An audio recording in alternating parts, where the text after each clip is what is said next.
नहीं पता होगा पाँव कहाँ पड़ रहा है, टेढ़ा है, सीधा है, तो बैलेंस फॉल के रिस्क होगा। तो मोटर सिस्टम भी ठीक होना चाहिए, सेंसरी सिस्टम।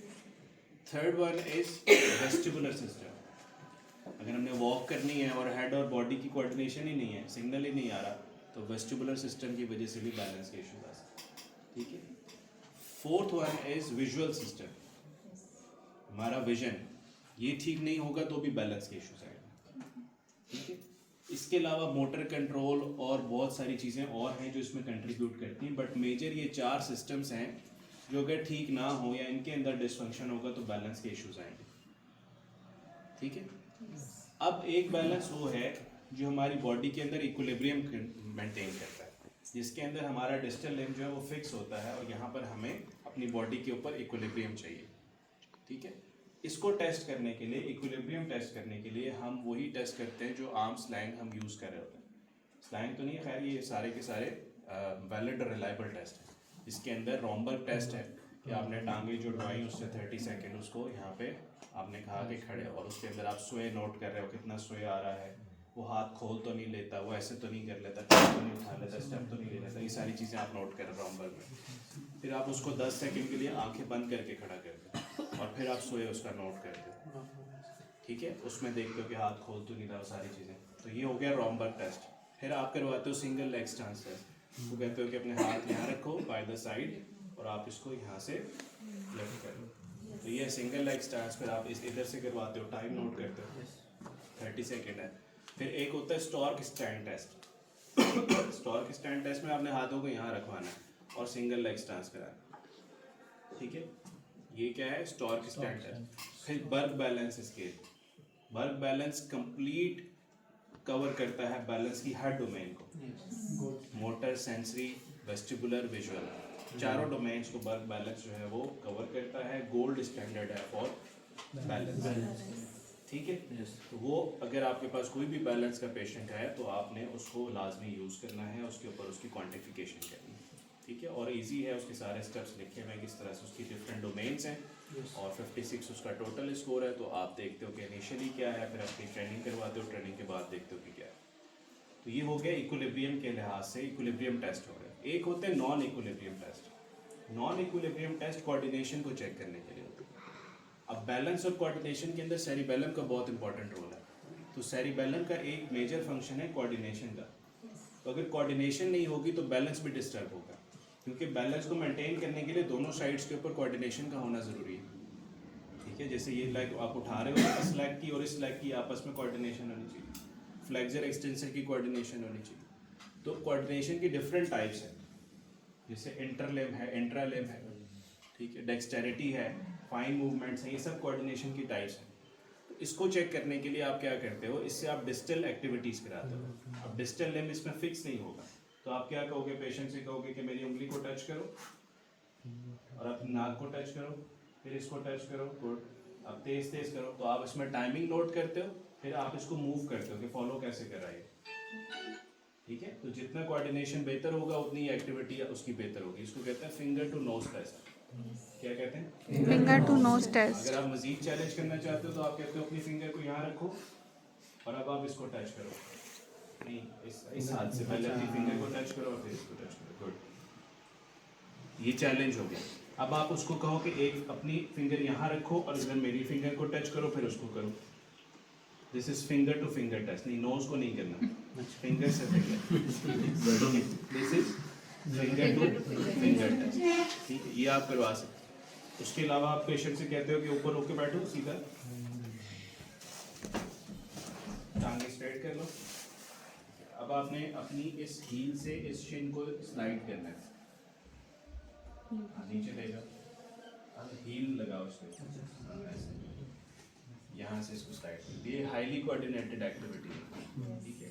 इसको कहते हैं हील टू शिन टेस्ट। ठीक है। अब उसको करो। तो जिसके अंदर फाइन मोटर स्किल्स नहीं होंगे, कोऑर्डिनेशन नहीं होगी, वो ये काम नहीं कर सकते। सर इसमें हाथ का सपोर्ट तो नहीं करेंगे इसमें ये तो अभी देखो इसके पीछे सपोर्ट नहीं है, इस वजह से ऐसे कर रहा है। अगर मैं इसको यहाँ पे स्टेबल कर दूँ, छोड़ दो, अब करो, अब ये बड़े इजीली कर सकता है। टांग को इसने हाथ नहीं लगाना। ठीक है। अब पीछे सपोर्ट नहीं है, इस वजह से इसको बैठने में मुश्किल हो रही है। हम बजाते कौम जो है वो खुद हैमस्ट्रिंग टाइटनेस के शिकार होते हैं सारे। पूरी कौम जो है हमारी हैमस्ट्रिंग टाइट के साथ है, तो ये इसकी वजह से इससे बैठा नहीं जा रहा और ये सारी चीज़ें हो रही हैं। इसको कमर में दर्द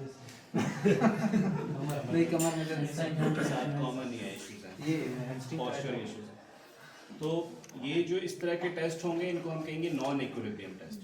इसके ज़रिए हमें पता चलेगा कि इसका बैलेंस कितना अच्छा है, कोऑर्डिनेशन कितनी अच्छी है। अब हमने इसको ट्रेन करना है, ठीक है। तो ट्रेन करने के लिए अब नीचे आ जाओ। पहले तो आपने इसका बैठ जाओ, इधर बिठा के आपने इसका सिटिंग बैलेंस अचीव करना है, ठीक है। सिटिंग बैलेंस जो होगा या स्टैंडिंग बैलेंस, ये दो किस्म का होगा। एक को कहते हैं स्टैटिक बैलेंस, एक को कहते हैं डायनामिक बैलेंस। स्टैटिक बैलेंस के लिए आपने इसकी लेग्स को वाइड अपार्ट किया, पीछे होकर बैठो, बेसल सपोर्ट ज़्यादा होगी। अभी यहाँ पे आप इसको बैठने की ट्रेनिंग करा रहे हो, आप इसको कह रहे हो अपनी कमर को सीधा रखो, ठीक है। इसने ऐसे स्लाउच पोजीशन पे नहीं बैठना है, उधर के लिए बैठना है।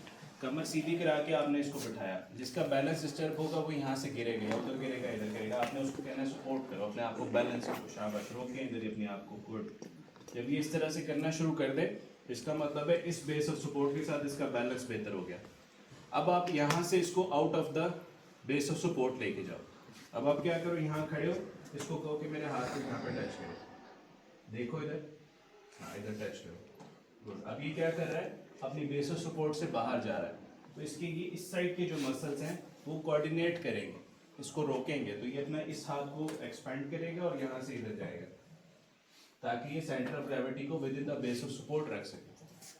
तो अब आप उधर टच कराओ, फिर इसको को यहाँ पे टच करें, गुड, जबरदस्त। अगर इसको स्ट्रोक है और इसका हाथ मूव नहीं करा तो आप सपोर्ट करो। तो आपने यहाँ से सपोर्ट किया, मैंने कहा कि इसको यहाँ पे टच करें, हाथ आपने सपोर्ट कर लिया, बॉडी वो मूव करा, इसी हाथ से आप इसको रोकोगे अगर गिरेगा तो, ठीक है। हाँ, ये बात आपने याद रखनी है कि किसी भी पेशेंट के अंदर आप बैलेंस चेक कर रहे हो या उसको ट्रेन कर रहे हो, सेफ्टी इज मस्ट। अनअटेंडेड नहीं छोड़ना उस पेशेंट को आप, ठीक है। और जब आप वाइवा के लिए या एग्जाम के अंदर आओगे तो उसमें भी आपने ये ख्याल रखना है कि अगर आपको कहा जाए कि आप बैलेंस चेक करो और आप इधर दूर खड़े होकर कह रहे हो इधर मुझे टच करो, आप फेल हो सकते। हाँ, close guarding. Patient safety must है, पेशेंट सेफ्टी के ऊपर कोई कंप्रोमाइज़ नहीं करना, ठीक है। चाहे उसको जो है वो 6 महीने और लग जाएं, लेकिन अगर आपको लग रहा है कि इसको हम आउट ऑफ द वे लेकर जाएंगे तो ये गिर सकता है, तो आपने फॉल प्रिवेंशन करनी है।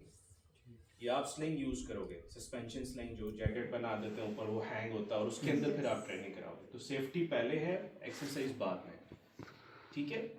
तो अब आपने ये वाली इसको आउट ऑफ द बैलेंस, वो सॉरी डायनामिक बैलेंस के लिए ट्रेन किया। अब आपने इसकी बेस ऑफ सपोर्ट को कम कर देना।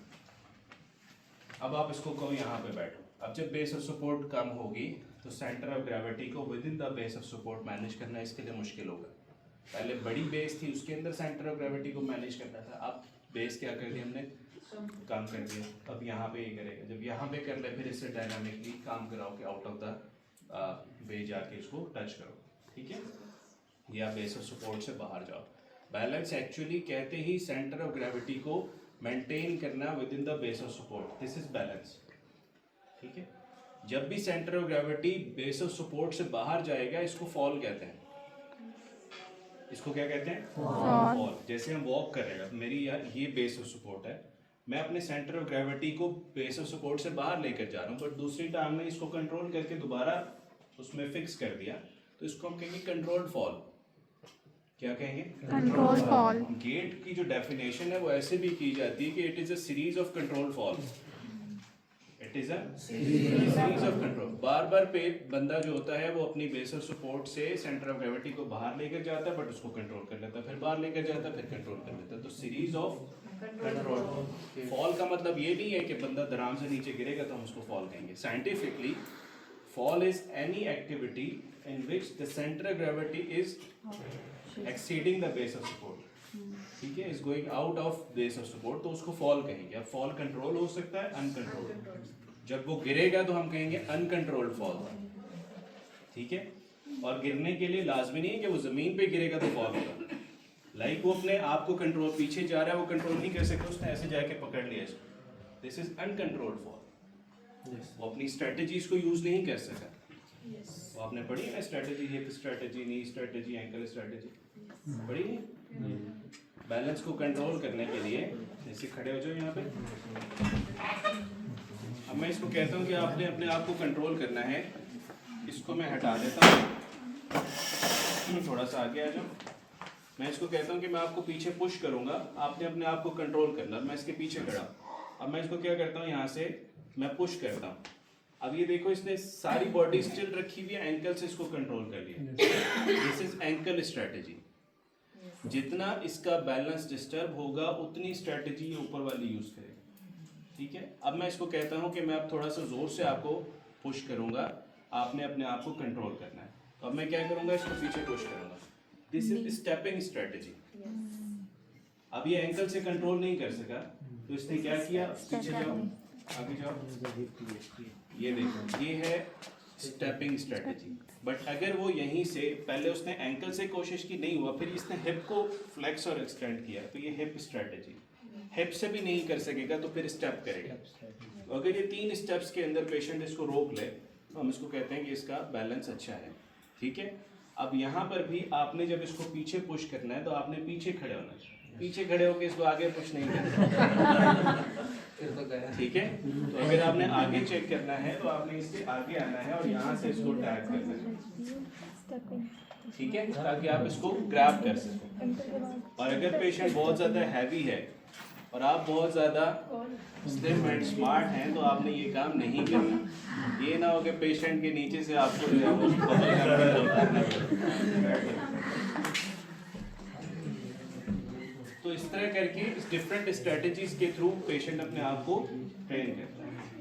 अब हमने इसका अगर स्टैंडिंग बैलेंस, सिटिंग बैलेंस हमने कर लिया, इसको आप और डायरेक्शन के अंदर चैलेंज करोगे। यहाँ पे भी आप इसको कहोगे कि इधर भी टच करे, इधर भी टच करे, इधर भी टच करे, इधर भी करे, यहाँ भी करे, यहाँ भी, तो ऑल डायरेक्शन के अंदर 360 डिग्री आप इसकी सिटिंग बैलेंस को ट्रेन करोगे। इसके बाद आपने इसको खड़ा किया, खड़ा करके आपने इसको कट आगे खोलने अपनी और खोलें। वाइड बेस और सपोर्ट के साथ आपने अब इसको कहा कि अपने आप को मैनेज करें। ठीक है, मैं अब आपको आहिस्ता आहिस्ता छोड़ूंगा, आपने अपने आप को खुद मैनेज करना है। ठीक है, गुड, शाबाश। आप देखेंगे वो किस साइड पे गिर रहा है तो वहाँ पे अपना फोकस ज़्यादा रखें। ठीक है, वेरी गुड, शाबाश, मेंटेन करें। नहीं, अच्छा, अब उसको अक्सर ऐसा होता है प्रोप्रियोसेप्टिव लॉस की वजह से उसको पता ही नहीं होता कि वो कहाँ जा रहा है। तो आप कमांड दें उसको ऑडिटरी कि आप इसको मेंटेन करें। नहीं, आप पीछे आ रहे हैं, अपने आप को मेंटेन करें, पीछे नहीं आना। गुड, इधर रोकें, वेरी गुड, ज़बरदस्त। तो उसको बताएं कि वो कहाँ गिर रहा है, पीछे गिर रहा है, साइड पे गिर रहा है, इधर गिर रहा है, ताकि उसको वो अगर प्रोप्रियोसेप्टिव सेंस सही नहीं भी आ रही तो आपके जो ऑडिटरी क्यूज़ हैं उसके थ्रू वो इसको मेंटेन करें। जब वो इसको मेंटेन करना शुरू कर दें तो अब आप इसको कहें कि अपनी टांगों को थोड़ा सा क्लोज कर लें। वाइड बेस और सपोर्ट्स को आपने क्या किया, कम किया। यहाँ पर ट्रेन करो, फिर इसको को बिल्कुल जोड़ लो, टांगें बिल्कुल जोड़ लो। अब बेस और सपोर्ट बिल्कुल नैरो होगी। अब यहाँ पे इसको को सामने देखो, अब इसकी पोजीशन वही होनी चाहिए, चेस्ट आउट होगी, टमी इन, फेस सामने। ठीक है, जो नॉर्मल पोस्चर होता है स्टैंडिंग पोस्चर, उसमें आपने खड़ा करना है। पेशेंट यहाँ गिरना नहीं चाहिए ऐसे। ठीक है, स्ट्रोक के पेशेंट यूँ खड़े होते हैं ना ऐसे एक साइड पे, पर ये ऐसे नहीं करना, उसको स्ट्रेट खड़ा करना आपने। तो ये स्पाइन की जो अलाइनमेंट है ये भी बैलेंस का हिस्सा है। पोस्चर अलाइनमेंट ठीक होगी तो बैलेंस ठीक होगा। तो पोस्चर अलाइन किया और इसको कहा कि आप, ठीक है, और अभी इसने जो बेस ऑफ सपोर्ट है वो क्या हो गई, नैरो। तो आपने उसी तरह ट्रेन किया, शाबाश, रोकें, वेरी गुड, ज़बरदस्त, कमांड्स दी, क्यूज़ दिए। अब ये आपको लगता है कि ये 30 सेकंड इस तरह से खड़ा होना शुरू हो गया, 1 मिनट खड़ा होना शुरू हो गया। तो अब आप क्या करें कि इसकी बेस ऑफ सपोर्ट को मज़ीद नैरो करें। उसके लिए आप क्या करेंगे,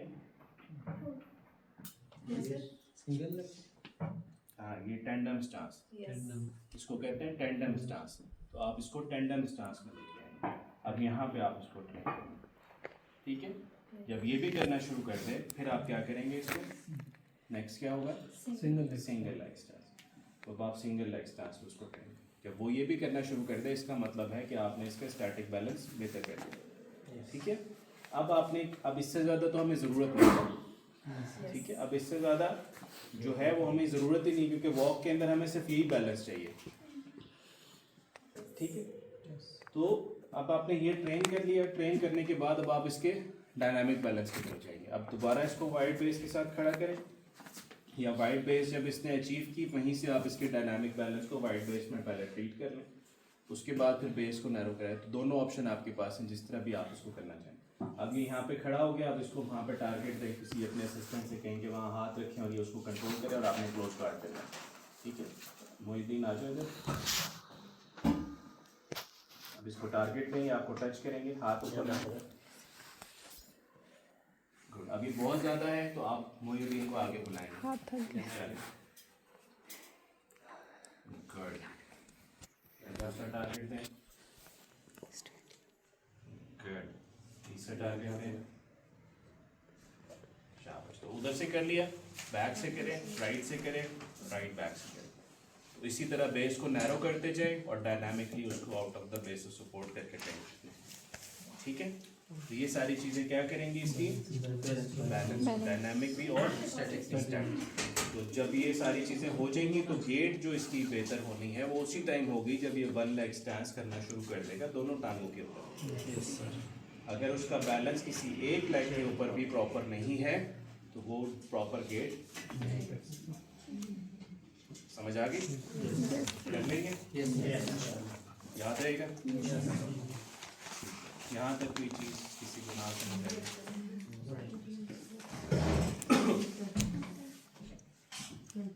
जी,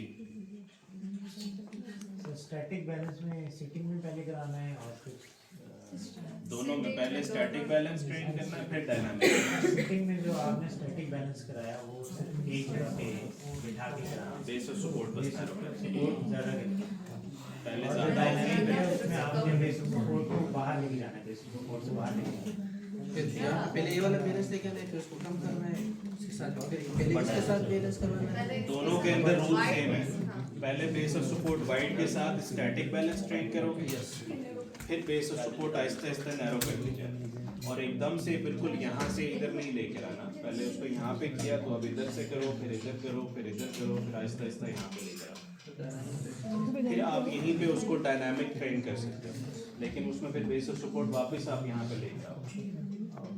ठीक है, तो एक बेस और सपोर्ट जिसमें आपने स्टैटिक बैलेंस ट्रेन कर लिया है उसी के अंदर आपने डायनामिक को भी ट्रेन करना है ताकि वो यहाँ से आगे की तरफ लेके जा सके।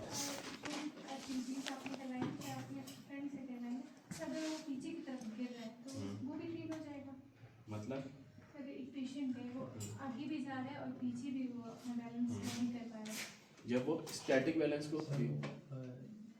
आपकी क्लास अभी कितने 5 बजे तक 5 बजे तक जी जाते हैं sir, please sir lights off कर दीजिए। ठीक ठीक टाइम वो जल्दी गिरेगा। अच्छा, तो आपने जब उसका स्टैटिक बैलेंस ट्रेन करना है और वो जब अपने आप को यहाँ पे मेंटेन कर रहा है तो वो फ्रंट बैक सारी जगह से करेगा। जब आपने डायनामिक बैलेंस को ट्रेन करना है तो उसको मैंने बताया 360 पे करोगे, यहाँ भी उसको दोगे, इस साइड से भी दोगे उसको।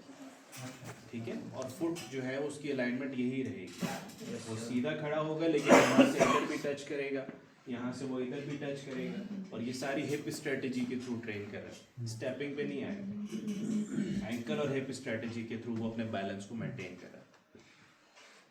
ठीक है, और कोई क्वेश्चन नहीं है?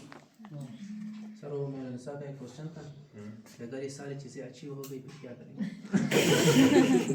सर मेरा क्वेश्चन है सर, स्ट्रोक के पेशेंट में जब आप स्ट्रोक के पेशेंट में जो आप कोऑर्डिनेशन करेंगे तो वो तो वन साइडेड होंगे ना सर, उसमें करोगे किस तरह करेंगे? दोबारा बताएं।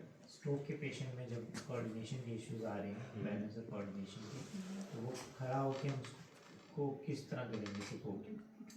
खड़ा होके कैसे करेंगे जी, इसमें मतलब ये तो हम काम ही उस टाइम कर रहे हैं जब उसकी स्टैंडिंग वो स्टैंडिंग करना शुरू कर दें। जब तक वो स्टैंडिंग ही नहीं कर पा रहा तो बैलेंस के ऊपर कैसे काम करेंगे? मोटर एक्टिविटी, उसका मोटर कंपोनेंट ठीक हो जाएगा, सेंसरी कंपोनेंट ठीक हो जाएगा, वो स्टैंडिंग खड़ा होना उसने शुरू कर दिया, फिर बैलेंस के ऊपर काम करें। सर वो ठीक है ना, समझ आ रही है। ये बात खड़ा हुआ पेशेंट तो वो सोए एक साइड पे करेगा ना, टेस्ट हमारा एक साइड बॉडी पे आएगा, किसने दिया है मुझे? दूसरी साइड पे किसका करना है? ट्रेन हमने उसको 360 डिग्री करना है, क्योंकि ऐसा नहीं होगा कि ये साइड वीक है तो वो यहीं गिरेगा। वो कहीं उसमें बैलेंस का के मसला दोनों तरफ ही आएगा। कोऑर्डिनेशन जो इंटरलेम और इंट्रालेम है वो यानी इंटरलेम का मतलब है एक ही लेम में कोऑर्डिनेशन, तो उसमें ज्यादा होगा। इंट्रालेम है दोनों हाथों की कोऑर्डिनेशन, तो वो तो दोनों इन्वॉल्व होंगी जब वो इंट्रालेम करना शुरू करेंगे। ठीक है, कोऑर्डिनेशन भी आपने बायलैटरल ट्रेन करानी है, सारी एक्टिविटी